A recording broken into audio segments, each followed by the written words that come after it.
Hello guys, good morning, good evening at mega love shoutout po sa inyo lahat. So yun na, at samahan niyo po ako dito sa aking gagawing reaction video. Ito po ay patungkol do sa pasasalamat ni Carla na doon sa kanyang ginanap na birthday. So medyo makapagbagdamdamin. Ayan. So guys, ang ating gagamitin na video clip ito po ay likha ni Kalinga Prab. Talaga naman dito, marami ang naantig yung puso.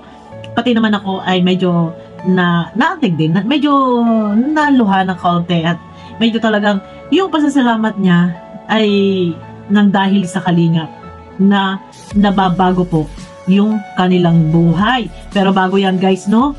Ang nanay niya ay alam naman natin na dati umiyak at naging maramdamin dahil doon sa mga sakripisyo sa effort po ni Carla na nagtitinda ng puto. Ito ay para lang makatulong sa kanila, sa kanyang mga kapatid, no? At sinabi nga po ng mama ni Carla na nagpipilit si Carla na magtinda ng puto at yung pinagbentahan si Carla yung bumibili ng mga gamit ng kanyang mga kapatid. Ito guys, no? Grabe po kasi ang sakripisyo ng anak ko para sa amin. Kasi parang yung mama ko po nakita ko sa inyo. Talagang pagbakasyon ko nagtatrabaho yan para pambili nilang gamit magkakapatid po. Pero yun. Ayun na guys, samahan nyo ako dito sa bilang pasasalamat ni Carla, no? At doon hindi niya nakalimutan pasalamatan yung mga tao na tumulong sa kanya mula sa mga nag-sponsor, lahat-lahat na kay Kalinga Prab, kay Kuya Bal, kay Ate Edna at sa mga nag-sponsor, hindi niya po nakalimutan. Pero guys, dito medyo maramdamin, medyo talaga nakaka-touch at napakagaling po. Medyo parang nangangatal yung kanyang boses. Siyempre, ganyan talaga, dala ng emotion, talagang halo-halo na yung saya, andyan yung tears of joy, luha, no? Guys, samahan nyo nga muna ako. Sa mga kaibigan, sa lahat ng taong part ko ng buhay ko. Higit sa lahat, gusto ko itong pasalamatan ng Team Kalinga. Si Kuya Bal, Ate Edna, lalong-lalo na po si Kuya Rab at si Ate Jack. Magsasabi kong, we're so lucky to have Kalinga in our life. We're so lucky to be a part of Kalinga. Simula nung dumating sila Kuya Rab sa buhay namin, maraming magagandang pagbabago sa buhay namin ngayon. Hindi ko po lubos na-explain ang sayang mararamdaman ko. Yung araw na nakilala ko ng Team Kalinga.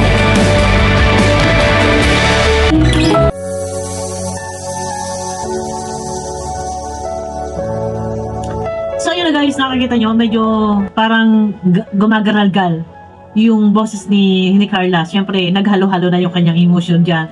Yung tuwa, no? Nandiyan yung tears of joy. Normal na talagang maaano yung damdamin mo kapag lalo pa yung sa hirap na kanilang pamumuhay. Alam naman natin kung ano yung mga pinagdaanan ni Carla na nagtitinda ng puto para lang makatulong sa kanyang pamilya. Kumbaga naghalo-halo na yung kanyang emotion. Nandiyan na yung pasasalamat na kung hindi dahil sa Kalingap, no? Hindi sila magkakaroon ng ganyan na tuloy-tuloy yung blessings. Ang laki po ng tulong ng Kalingap. Sa totoo lang, basta Kalingap ang naka-spot sa'yo, Kalingap ang lumingap, asahan nyo po talagang mababago yung buhay. Pero yun na, ano, sana yung sinasabi ni Carla na gumanda na yung kanilang buhay, dire-diretso yung blessings. Sana pagyamanin, ano man meron silang blessings na natatanggap, pagyamanin nila, no? Maging wise sila, ipunin nila kung meron mga pera, ipunin nila, ilagay nila sa karapat-dapat, no? Alam nyo guys, sa Kalingap lang to. Sa Kalingap lang po. Ang mga naiispatan ng Kalingap, asahan nyo po talagang pag ikaw ay nilingap o nilingap ng Kalingap, asahan mo po at mapapaganda ang iyong katatayuan. Pero dito guys, no, kay Carla, medyo talagang gumagaralgal yung kanyang boses, napakagaling niya. At ang kagandahan dito, hindi niya nakalimutan ang lahat ng mga tumulong. Yung lahat ng mga nagmamahal sa kanya, mula sa viewers, sa sponsor, kay Kuya Bal, kay Kalinga Prab, kay Ate Edna, hindi niya nakakalimutan lahat ng mga nagmamahal sa kanya, no?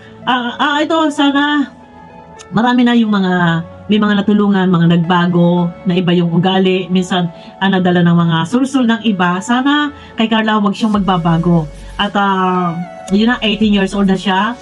Siguro sana wag na rin muna mag-aasawa. Okay na siguro na mag-boyfriend. Pero dapat i-priority pa rin yung pamilya. Na matulungan niya si mama niya makapagtapos siya ng pag-aaral.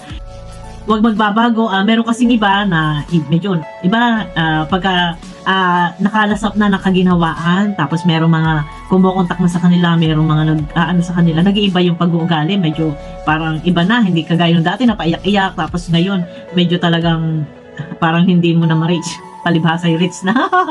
Diba?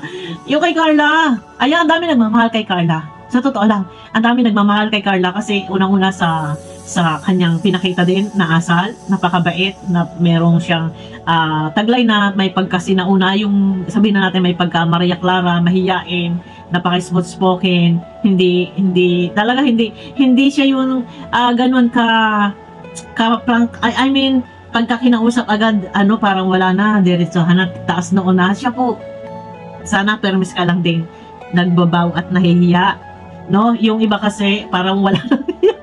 Hindi, joke lang. Yung iba kasi parang wala nang hiya. Palibhasa yung nakalasok na nakaginhawaan, nagbago na. Ayan, ito wala naman tayong inaano. Pero yun na, sana kay Carla, yan.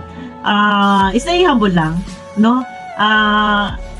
Ano man ang iyong marating, sa tulong ng Kalingap, stay humble. Wag kang ay magbabago. Marami ang nagmamahal. Ingatan ang mga taong ay nandyan na patuloy na sumusuporta sa iyo, na sumusubaybay sa iyo. Nandyan lang sila. Stay humble. Asahan mo at lalo kang iaangat, lalo kang mamahalin at aabangan ng maraming viewers. Napakabuting batang ito si Carla, sana wag magbabago. Ako dati nung kay Erica hangang-hanga din ako, kaya lang talaga wala hindi ko sukat akalain na ganun pa rin mangyayari.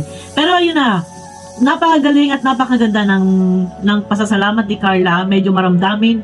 At ang maganda doon yung sinabi niya na kung hindi dahil sa Kalingap, kung wala yung Kalingap, dahil sa Kalingap, unti-unting gumanda yung kanilang buhay. Medyo ayun na, talagang nakakatats naman, no? Ka talaga. Pero ayun na, basta kay Carla, sana maintain mo lang kung anong meron ka sa ngayon na pag-uugali. Yan, lagi ka lang smile at kilos lang ng pino.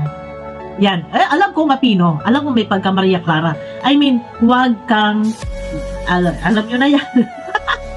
Baka tayo magsalita ay sasabihin namin yan. Diretsahan tayo, huwag kang igagaya sa iba. Alam nyo na. Diretsahan tayo. Kasi mahirap kapag nagkaroon ng konting konting may nasilip. Yan, hindi gusto may masilip ng konti. Marami kasi nakamata sa iyo. Ayan, stay humble lang. Yan. At guys, abangan nyo ako sa aking next video. Ingat po kayo palagi. Bye-bye. Ayan, bye!